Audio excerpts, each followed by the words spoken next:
Mãe, você se sente ofendida que eu me chame de mãe do Kira ou do Louie? Nunca.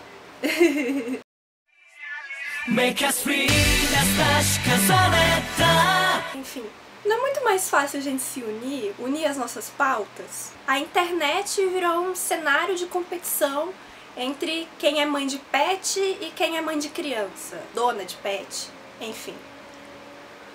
E qual a minha opinião sobre isso? Que as coisas não se comparam, então por que vocês estão comparando? Todas nós somos mulheres, eu acho que a gente tem que se unir, respeitar a pauta de todo mundo.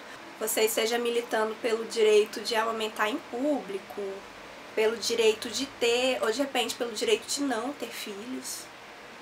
Enfim, pela escolha da mulher, é uma coisa que eu milito também, mas por outro lado tem a militação dos animais. Por que eu acho importante que eles sejam vistos como parte da família, independente do nome que você use? Porque abandono e maus tratos ainda é uma realidade nesse país. Uma realidade muito forte.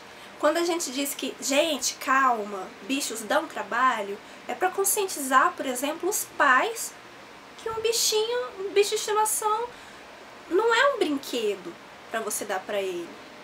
Eu já fiz textão no Face sobre isso, quando eu adotei o Louie. E outra coisa, eu uso essas palavras porque eu não acho que dona e comprar me represente. Eu acho isso horrível. Não tem uma expressão melhor do que isso. Se tiver, me fala o que eu uso, sério, sem problema. Enfim, o Animadruga perguntou no meu vídeo sobre deboísmo se eu me importaria de responder algumas perguntas sobre direito e ética dos animais. A primeira é a mais polêmica, eu vou deixar pro final. Talvez vocês já imaginem do que eu vou falar. 2. Por que as pessoas pensam que os animais não devem ter direito? É disso que eu tô te falando. Porque as pessoas veem os animais como mercadoria. Vem da revolta com uma simples frase, que é trata o bicho que nem gente. Essa frase não deveria existir. Isso deveria ser óbvio. Animais têm direitos protegidos por lei. Já existe na lei de maus tratos, criminalizando quem usa, por exemplo, animais para experiências científicas, quando há uma solução viável que não use os animais. Isso é crime. Abandono é crime. Envenenamento, agressão, mutilação, deixar animal em lugar impróprio e anti-higiênico. Se você sabe que o seu vizinho está fazendo alguma coisa com algum animal, você pode legalmente entrar na casa dessa pessoa. Sabia disso? Vale também, claro, para criança, para gente, para todo mundo, mas também vale para animais. Você pode ir lá na casa do cidadão que está tratando o bicho de qualquer jeito, deixar ele 24 horas preso numa gaiola e tirar o bichinho de lá, na mesma hora. Isso é um direito nosso. O que a gente tem que fazer é denunciar e se conscientizar. Animal não é brinquedo. Só isso. 3. Que característica um ser deve possuir para ser merecedor de direito no seu entendimento? Para mim é questão do ser vivo ter autonomia, ter pensamentos, ter sentimentos. Essa lei que está aqui não é só para cachorro e gato.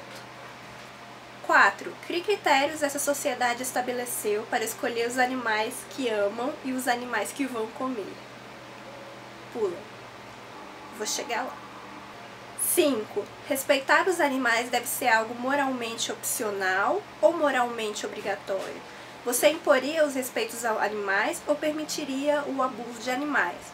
Então, eu sou contra impor qualquer tipo de coisa às pessoas. Só que assim, o seu direito acaba quando começa o do outro. É tudo realmente questão de se você pensa os animais como mercadoria, como objeto ou como seres vivos. Essas perguntas são muito boas. Tem que dizer, viu?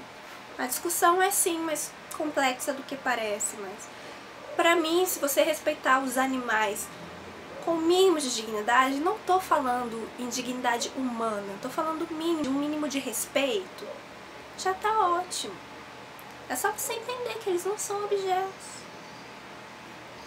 6. Você teria coragem de levar seu filho para visitar o abatedouro de sua cidade ou preferia manter na ignorância? O que acontece? Eu tenho pânico com isso. Uma das coisas, eu já comentei, né, que eu tenho ansiedade, uma das coisas que é um gatilho pra mim é a visão de animais sofrendo, seja em vídeo, seja em foto. Então, assim, eu sou jornalista. Eu acho muito importante que as pessoas tenham a informação. Uma coisa é querer que as pessoas reconheçam e respeitem a sua causa, outra coisa é impor a sua ideologia para outra pessoa ou para outro ser, o que seja. E eu acho que a imposição de ideologia, quando você pega imagens fortes ou vídeos fortes, nossa! 7 eu acho forte até de falar, mas basicamente está falando sobre zoofilia. Quem comete zoofilia deveria ser preso? Sim! Cara, é muito absurdo falar sobre direito de pedófilo ou direitos de pessoas que fazem zoofilia. 8. Uma pessoa que come um animal sem o consentimento do animal deveria ser presa? Gente, animal não tem como dar o consentimento. Me explica essa pergunta. 9. A partir de que momento um gosto é passível de ser criticável? Estranho falar em gosto, do mesmo jeito que eu não quero que as pessoas defendam racismo, por exemplo, como opinião. Qualquer tipo de preconceito como opinião. Preconceito é preconceito, opinião é opinião. E nesse caso aqui a gente ainda está falando de crime, de direito, de lei. 10. Culturas tradicionais como touradas, rinhas, circos com animais de fogo, fardo boi, vaquejadas, rodeio, fígado de ganso, nem conheço, não quero conhecer, por favor. Andam sendo proibidas por lei em vários países. Impor o fim de tais práticas é um avanço ou regresso. Vou falar mais um pouquinho sobre quando acontece esse conflito de direitos. Por exemplo, a gente tem direito à vida e direito à crença. Quando uma tribo indígena específica tem a sua crença que quando nascem gêmeos um deve ser sacrificado. E aí, respeita o direito de crença ou respeita o direito à vida? Por outro lado, se por exemplo uma pessoa, tem religião evangélica que você não pode doar sangue ou aceitar transfusão de sangue. Se a pessoa, um adulto crescido, tem essa crença, ele tá ali naquele fio entre a vida e a morte, e os médicos falam que só uma transfusão de sangue vai salvar a vida dele, ele fala não. Tá sentindo a diferença? Nesse caso, é uma pessoa adulta que, por opção, escolheu abraçar o seu direito à crença mais do que o seu direito à vida. Então não, o Estado, os parentes não podem fazer nada. Se ele não quiser receber uma transfusão de sangue, ele não vai. Se ele vai morrer por causa disso? Vai. Isso também é direito dele, porque entra no direito de crença. Entendeu? A diferença tá entre ter poder de decisão ou não ter. Quando a gente vem para os animais, eles não têm como decidir, eles não têm como expor a vontade deles. Por isso que tem que existir tantas leis bem específicas sobre o direito deles, porque eles sozinhos não podem lutar contra alguma coisa. Então sim, fazer leis especificando o que é maus tratos, o que não é, pra mim é fundamental. Então sim, isso é um avanço enorme. O bichinho sofre, passa fome, passa frio. A diferença é que ele não pode pedir sozinho. Ele não tem voz para vir até a gente e dizer, tô com fome, tô com sede. Eu acho, por exemplo, o trabalho que os veterinários fazem maravilhoso, porque você não tem como saber. Você não tem como perguntar pro seu paciente o que ele tá sentindo. Por isso que tem tanta gente militando a favor dos animais, mas, por favor, gente, para de transformar as coisas em competição. Quem defende animal não é contra a gente. Esse tema, direitos dos animais, tem que ser debatido mesmo. Tem que ser pensado com muito carinho.